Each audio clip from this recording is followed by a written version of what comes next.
Hello friends, this is Sukesh Shanbhag.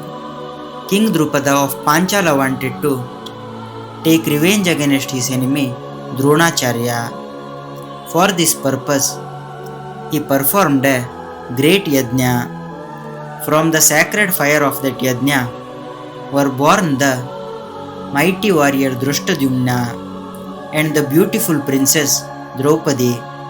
Since Draupadi was born from the fire, she was also called Yajnaseni.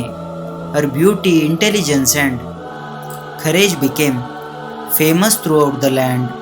As time passed, Draupadi reached the age of marriage. King Drupada then arranged a grand Swayamvara for her. Kings, princes and great warriors from different parts of India came to participate. A very difficult challenge was announced in the Swayamvara.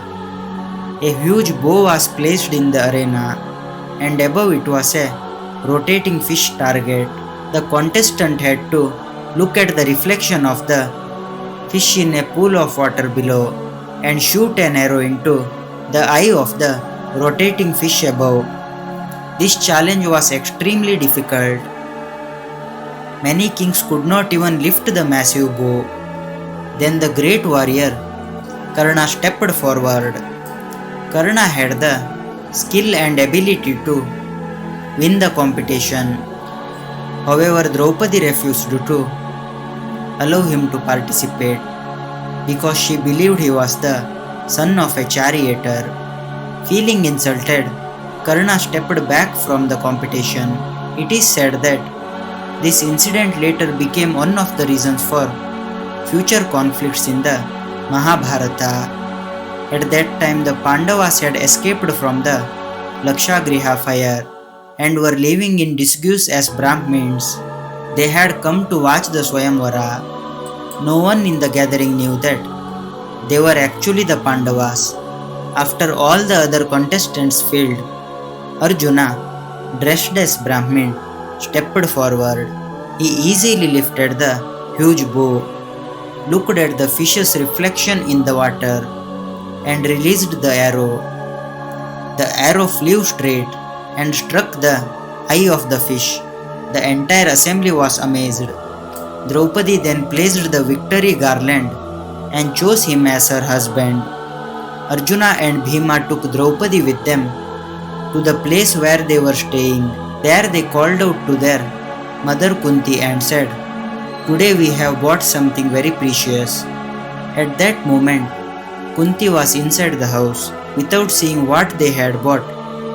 Kunti replied, "Whatever you have bought, share it equally among all 5 brothers." Later, when she came outside and saw Draupadi, she was shocked.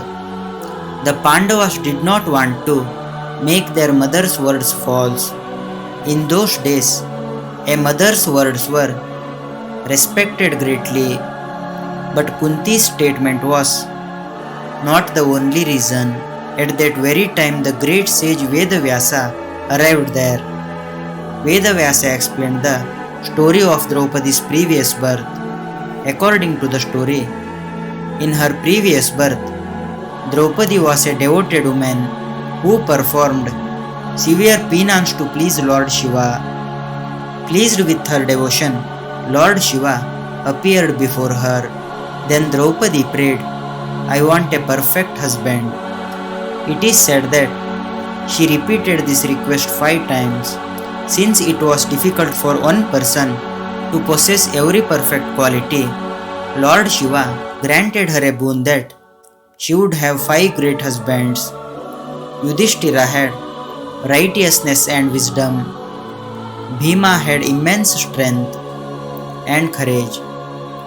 Arjuna had bravery and unmatched skill in warfare. Nakula had beauty and humility. Sahadeva had intelligence and foresight.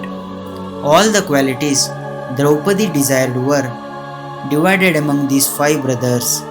Therefore, according to Lord Shiva's boon, she married all 5 Pandavas.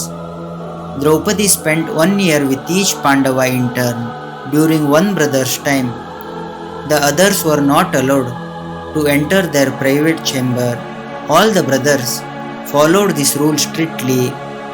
Because of this, there were no conflicts among them. So although Draupadi chose Arjuna in the Swayamvara, she eventually became the wife of all five Pandavas because of Kunti's words, Lord Shiva's boon, and the advice of sage Vedavyasa.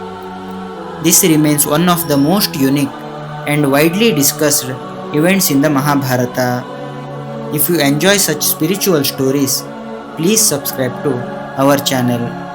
We will meet again in another interesting video. Until then, take care. Thank you, friends.